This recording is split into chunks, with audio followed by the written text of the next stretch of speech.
Hello everyone, कैसे हैं आप सभी लोग। आज आपका रोहित भाई फिर से एक नए व्लॉग के साथ आपके सामने आया है। तो अभी जल्दी से हम टूथपेस्ट करते हैं, सुबह का टाइम है। इसके बाद जल्दी से मैं आया अपने लैपटॉप के सामने क्योंकि 8 बज चुके थे और 8 बजे का टाइम हुआ करंट अफेयर का है। तो जल्दी से हम करंट अफेयर को कवर करेंगे और आप लोग पूछेंगे भी कि आपने ये करंट अफेयर कहाँ से कवर किया है। तो मैं आपको बता देता हूँ, ये दीपक यादव एजुकेशन चैनल है, वहाँ से आप करंट अफेयर कवर कर सकते हैं क्योंकि ये द हिंदू न्यूज़पेपर का हिंदी में एनालिसिस करके देते हैं पूरा, जिससे आपको कोई प्रॉब्लम नहीं होगी। और नोट्स जो है वो तो इंग्लिश में ही बनते हैं।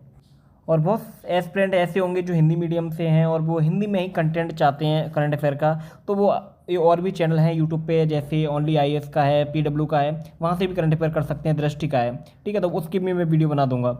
और साथ ही कुछ हमारे सब्सक्राइबर्स के भी कमेंट थे कि भैया हम एनसीईआरटी को कहाँ से मंगा सकते हैं, टोटली हम 6 से लेकर 12 तक की। और किसी ने कमेंट किया कि भैया हम एनसीईआरटी को कितने टाइम में हम कवर कर सकते हैं। देखो, मैं परचेज करने की बात करूं तो आप फ्लिपकार्ट से, अदर चीज़ें हैं जैसे कहीं से भी आप परचेज कर सकते हैं, बट आपको न्यू एनसीईआरटी को ही परचेज करना है। ठीक है, इसके बाद आती है कि हम एनसीईआरटी को कितने टाइम में कवर कर सकते हैं। अगर आप एनसीईआरटी को फुल्ली टाइम देते हैं, उसको है ना, टोटली उसी को ही, तो आप आराम से 2 या 2.5 मंथ में आराम से कवर कर सकते हैं एनसीईआरटी को ना, जब आपको लगा रहना पड़ेगा 8 से 10 घंटे पढ़ोगे उसके। तो दोस्तों, जैसे आप सभी लोग जानते हैं कि मेंस एग्जाम हमारा अगस्त में होने वाला है। तो ज़्यादातर स्टूडेंट जो भी मेंस एग्जाम देने वाले हैं वो पूरी प्रिपरेशन में लग चुके हैं और सबके मन में यही है कि हमारी तैयारी बहुत अच्छी तरीके से हो, सारी चीज़ें हमारी अच्छे टाइम पे कंप्लीट हो जाएं, कोई भी चीज़ हमसे ना छूटे। तो ठीक है, तो इसी की चीज़ के साथ मैं आपको कुछ इन्फॉर्मेशन दे देता हूँ और कुछ इंपॉर्टेंट चीज़ आपके साथ शेयर करने वाला हूँ। दोस्तों, मेंस की तैयारी के लिए 4 स्टेप फॉलो करना बहुत ज़्यादा ज़रूरी है। अगर ये 4 स्टेप आपके फॉलो हो जाते हैं, समझिए आपका 90% जो मेंस का सिलेबस है वो कंप्लीट हो जाता है। तो वो 4 स्टेप कौन कौन से हैं? तो पहला है पीवाईक्यू को एनालिसिस करके उनको थीम्स में डिवाइड करो। सेकंड है पीवाईक्यू को ब्रेन स्टॉर्म करो, साथ में ऐसे नोट्स बनाओ जो थीम्स को पूरा कवर करते हों। उसके बाद जो थीम्स आपने बनाई हैं उन्हें प्रैक्टिस करो ज़्यादा से ज़्यादा। उसके बाद उन थीम्स के शॉर्ट नोट्स भी बनाओ। ये 4 स्टेप अगर आप फॉलो कर लेते हैं तो आपकी मेंस की तैयारी 90% कंप्लीट हो जाती है। अगर ये 4 स्टेप कंप्लीट करने के बाद आपका सिलेबस कंप्लीट हो जाता है, मेंस के लिए 10% ऐसा बचता है जो रैंडम क्वेश्चन आते हैं मेंस के एग्जाम में, उन्हें कैसे टैकल किया जाता है। देखो, अगर आपने 90% तैयारी अच्छे से की है तो 10% जो भी क्वेश्चन आपके आते हैं रैंडम क्वेश्चन, उनको आप अच्छे से टैकल कर सकते हैं। अब बात आती है कि इन 4 स्टेप को अच्छे से कंप्लीट करने के लिए हमें मटेरियल नहीं मिल पाता। हमें डिफरेंट बुक पढ़नी पड़ती हैं, कहीं प्री की बुक पढ़नी पड़ती है, कहीं मेंस की बुक पढ़नी पड़ती है। और ये जो थीम्स होती हैं वो हमें कहाँ से मिल सकती हैं, ये क्वेश्चन भी हमें बहुत परेशान करता है। इसी के सॉल्यूशन के लिए धनंजय सर ने कंप्लीट मेंस नोट्स का प्रोग्राम बनाया है, जिससे आप ये 4 स्टेप को कंप्लीट कर सकते हैं और अपनी 90% तैयारी और अब जो 10% बचती है वो भी अच्छे से आप कंप्लीट कर पाएंगे। अब मैं आपको बता देता हूं कि इन नोट्स में आपको क्या क्या मिल सकता है। तो फर्स्ट, आपको जो भी सिलेबस है मेंस एग्जाम का उसके लिए 250 प्लस थीम्स डिवाइड करके प्रॉपर दिए जाएंगे और हर टॉपिक के कॉम्प्रिहेंसिव नोट्स भी आपको दिए जाएंगे, वो भी यूपीएससी सिलेबस के अकॉर्डिंग। साथ ही इसमें आपको GS1, GS2, GS3, GS4 को पूरा कवर किया जाएगा। और साथ ही ऐसे के लिए, ऐसे आपको पता है बहुत ज़्यादा इंपॉर्टेंट सेगमेंट है हमारा यूपीएससी के मेंस एग्जाम में, तो उसके लिए टूल किट भी देखने को मिल जाएगा जिससे आप बेस्ट ऐसे लिख पाएंगे।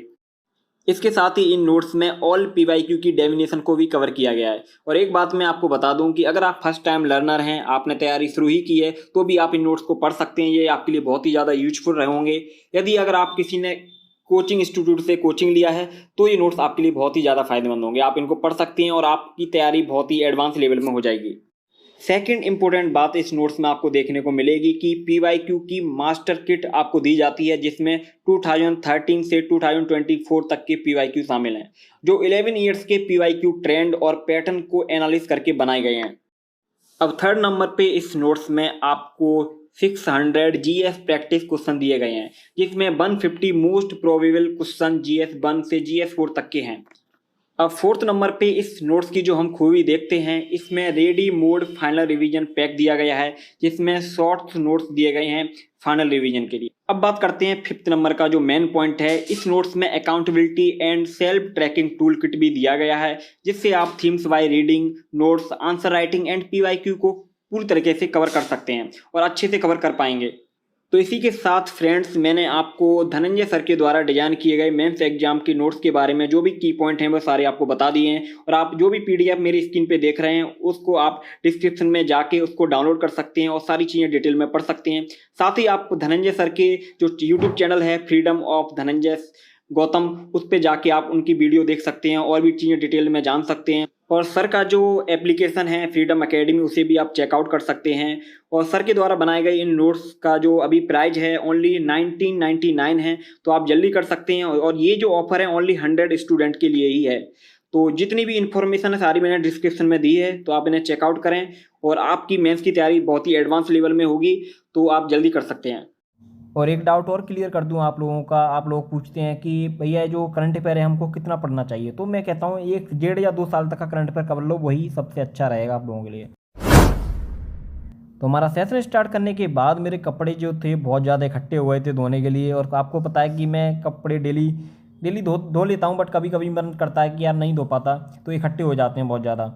तो आज फिर मैंने सोचा कि आज जितने भी कपड़े इकट्ठे हैं सारे ही धो ही देता हूँ। तो धोने के बाद अब सीधा लेके चलते हैं इसको छत पे सुखाने के लिए, क्योंकि नीचे धूप जो है कम आती है, बट गर्मी के टाइम में कपड़े कहीं पर भी हों सूख ही जाते हैं।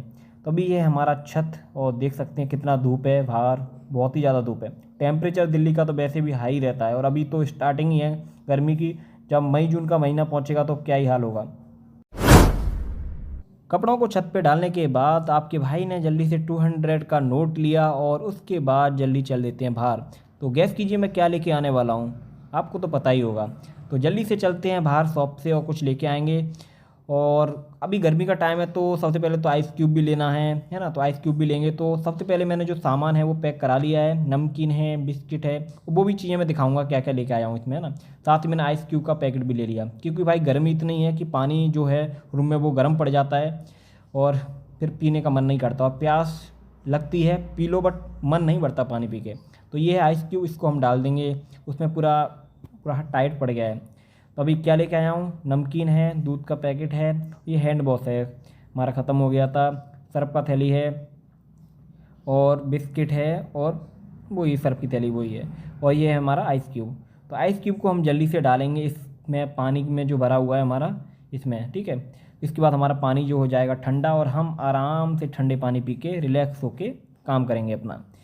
तो जल्दी से डालते हैं इसको आइस क्यूब में, है ना, और जल्दी से इसको फोड़ के, क्योंकि पूरा हार्ड पड़ जाता है। और कई बार ऐसा होता है कि मैं इसमें नहीं डालता हूँ, अगर पानी इसमें ज़्यादा भरा होता है, बट इसमें पानी कम है इसलिए मैं इसमें डाल रहा हूँ, वरना तो मैं गिलास में या अदर चीज़ों में डाल देता हूँ पानी, क्योंकि इसमें पानी डाल पूरा आइस क्यूब डालने से कोई फ़ायदा नहीं होता, अगर इसमें पूरा पानी भरा हुआ है तो वो वैसा का वैसा ही रहता है। तो जल्दी से मैं डालते हैं आइस क्यूब, तो पैकेट को फाड़ के ये रहा हमारा आइस क्यूब, तो सारा का सारा इसी में डाल देते हैं, जिससे हमारा पानी पूरा चिल हो जाएगा, पूरा ठंडा। और आप लोग कमेंट करके बताना कि आप लोग भी ऐसा करते हैं, क्योंकि गर्मी का टाइम है तो मुझे लगता है कि सभी लोग करते ही होंगे, आइस क्यूब सभी लोग यूज करते होंगे, है ना। गर्मी के टाइम में भाई बिना, क्योंकि सबसे ज़्यादा प्यासी लगती है, खाना कम खाया जाता है गर्मियों में, आप लोग जानते ही हैं। तो अभी हमारा पानी पूरा चिल हो चुका है, इसको हम पिएंगे। इसके बाद हमने थोड़ा नारियल को खाया, इसके बाद हमने बनाई सब्जी। आपका रोहित भाई पता है आपको सब्जी तो बहुत अच्छी बनाता है, क्योंकि बहुत साल का एक्सपीरियंस है सब्जी बनाने का, है ना, तो वो तो आएगा ही। तो जल्दी से अपनी सब्जी बना के रेडी करते हैं, और बताना कमेंट में कि कैसा सब्जी बनाया है। इसके बाद मैं लेके आया था हैंड वॉश, तो हैंड वॉश को जल्दी से हम इसमें भरा देते हैं, क्योंकि बार बार हाथ क्लीन करने पड़ते हैं। और अभी बेसन भी जो है वो भी थोड़ा गंदा हो चुका है, तो उसको भी क्लीन कर दूंगा मैं साथ के साथ। तो अभी पहले इसको कैंची से फाड़ के, ये सही रहता है क्योंकि ये सस्ता भी पड़ता है और अच्छा भी रहता है ना। तो इसको इसमें बॉक्स में भरा देते हैं, क्योंकि इसमें जितने भी हैंड वॉश होते हैं सारे इसी में ही भराता हूँ, ठीक है। तो इसके बाद हमारा आराम से रेडी हो जाएगा हैंड वॉश करने के लिए। और स्टूडेंट वैसे भी ज़्यादातर ऐसी चीज़ें देखते हैं जो उनके लिए कम दाम की हों और साथ ही अच्छी हों, है ना। तो हमारे लिए तो यही सबसे अच्छा है, हमको महंगा हैंड वॉश लेने से अच्छा है इसी को हम लें, क्योंकि हमारे लिए अच्छा रहेगा और चल भी जाता है अच्छे से। इसको क्लीन करने के लिए पोछा लगाना शुरू कर दिया, और जल्दी से इसमें सरफ भी डाल लिया था, जिससे थोड़ा सही रहे, गंदगी अच्छे से क्लीन हो जाए। और वैसे मैं डेली पोछा लगाता हूँ, और पोछा लगाने का दूसरा रीज़न क्या है कि गर्मी रहती है तो रूम थोड़ा गर्म भी हो जाता है ना, तो पोछा लगाने से पूरा ठंडापन आ जाता है। और ये चीज़ तो आप जानते ही हैं कि ये डेली लाइफ की चीज़ें, ये तो आपको करनी पड़ेंगी सारी एक्टिविटी, रूम की साफ़ सफाई करना, खाना बनाना, क्योंकि इससे आप नहीं बच सकते। और साफ़ सफाई रखना सबसे ज़्यादा ज़रूरी है, क्योंकि आप एक एस्पिरेंट हैं, और जहाँ साफ़ सफाई होता है वहीं माइंड सेट भी अच्छा रहता है, और वहाँ क्लीननेस होगा तो आपका पढ़ाई करने में भी मन लगेगा, है ना। तो अपनी आसपास की चीज़ों को जरूर साफ़ करके ही रखना है आपको। इसके बाद हमारा जो खाना था वो बन के रेडी हो चुका था। पूड़ी थी और थी सब्जी, बहुत ही ज़्यादा टेस्टी बनी थी, तो आप भी खाइए। इसके बाद हमने लगाया अपना सेशन। ये हमारा सेशन था एनसीईआरटी का हिस्ट्री का। तो अभी हम अपना एनसीईआरटी का 4th चैप्टर पढ़ रहे हैं और इसको कवर करते हैं, क्योंकि देखो एनसीईआरटी को इग्नोर नहीं किया जा सकता। एनसीईआरटी बहुत ही ज़्यादा ज़रूरी है आप सभी एस्पिरेंट्स के लिए जो भी यूपीएससी की तैयारी कर रहे हैं। मैं एक चीज़ हमेशा वीकनेस देखता हूँ, जो भी कोचिंग करते हैं ना, कोचिंग वाले एस्पिरेंट जो होते हैं वो कभी भी खुद से ज़्यादा मेहनत नहीं करना चाहते हैं। जितना कोचिंग में दे दिया जाता है उसी को ही पढ़ते हैं, और कोचिंग वाले भी बोलते हैं कि आप जितना हम कर रहे हैं उतना ही आपको करना है, इससे ज़्यादा एक्स्ट्रा आपको कुछ नहीं करना है। तो यही सबसे बेकार चीज़ होती है जब वो बोलते हैं कि आपको खुद से कुछ नहीं करना है ना, तो आप टोटली उनके ऊपर ही डिपेंड हो जाते हैं। वही आपको सबसे ज़्यादा हार्मफुल होता है, क्योंकि आपका माइंड सेट सब चीज़ें वो उसी दायरे में रह जाता है। जब एक सेल्फ स्टडी करने वाला बंदा होता है तो उसका माइंड हर तरफ से खुला हुआ रहता है, वो सब तरह की चीज़ें सोच पाता है, क्या क्या उसके आंसर में ऐड होनी चाहिए, क्या क्या चीज़ें होनी चाहिए, वो सब चीज़ें ज़रूरी हैं। तो ये हमारा एनसीईआरटी का जो सेशन था इसको हमने एंड किया। इसके बाद सीधा हम गए अपनी छत पे, क्योंकि गर्मी का टाइम है भाई, कपड़े सूखने में ज़्यादा टाइम नहीं लगता। इसके बाद मैं जल्दी से छत पे पहुंच गया, और छत पे पहुंचने के बाद पता चला कि भाई गर्मी का टेम्परेचर इतना हाई है कि कपड़े मेरे पूरे सूख के वो हो गए, और ज़्यादा टाइम नहीं, मैंने ओनली 3-4 आवर्स ही रखा है कपड़ों को। तो ये हमारे कपड़े सूख गए हैं, इनको लेके चलते हैं हम अपने नीचे। इसके बाद हम अपने आगे का काम करेंगे। तो कपड़े तो भाई पूरे ही सूख गए हैं, और यही सबसे अच्छा फ़ायदा है, सर्दियों की तरह नहीं है कि भाई 2-2 3 दिन रखे ही रहें। इसके बाद अपने रूम में लेके आया सारे कपड़े, और इसके बाद अपना करते हैं हम सेशन स्टार्ट। तो इसके बाद फिर से आपका रोहित भाई आ गया नया सेशन लगाने के लिए। टाइम हो चुका था 2 बज चुके थे, और ये सेशन हमारा सेकंड था। वैसे बोला जाए तो 3rd सेशन था हमारा एनसीईआरटी का। तो अभी हम ज्योग्राफी के एनसीईआरटी को कवर कर रहे हैं, और आप लोगों के कुछ कमेंट भी कवर करता हूँ, क्योंकि किसी भाई ने बोला है कि भैया आप रूम टूर कीजिए, बहुत रिक्वेस्ट किया है, बट मैं रूम टूर नहीं करा पा रहा हूँ अभी। इसलिए नहीं करा पा रहा हूँ क्योंकि अभी मैंने उस तरीके से अपना रूम को नहीं रख पाया है जैसा ये होना चाहिए, है ना। तो मैं कुछ टाइम दीजिए मुझे, मैं रूम टूर भी करूँगा। तो उसके लिए आपको थोड़ा वेट करना पड़ेगा, मुझे मैप भी लगाने हैं, बहुत सारी चीज़ें अभी थोड़ी ऐड करनी है, क्योंकि बीच बीच में थोड़ा टाइम नहीं मिल पाया जॉब की वजह से। इसके बाद हमने देखा कि हमारे एक सब्सक्राइबर ने कमेंट किया था कि भैया आप कहाँ पे रहते हो और आपका ऑनर्स क्या है। देखो मैं दिल्ली में रहता हूँ, और मथुरा में पहले रह के तैयारी की थी मैंने। और मेरा ऑनर्स की बात की जाए तो वैसे तो मेरा ऑनर्स स्पेशली नहीं रहा है, बट हिंदी लिटरेचर मेरा जो है ऑप्शनल है, तो उसी को आप देख सकते हैं ना ऑनर्स की नज़र से। तो थैंक यू दोस्तों, इसी के साथ आज का ब्लॉग हम एंड करते हैं। मिलते हैं नेक्स्ट ब्लॉग में, टेक केयर, बाय।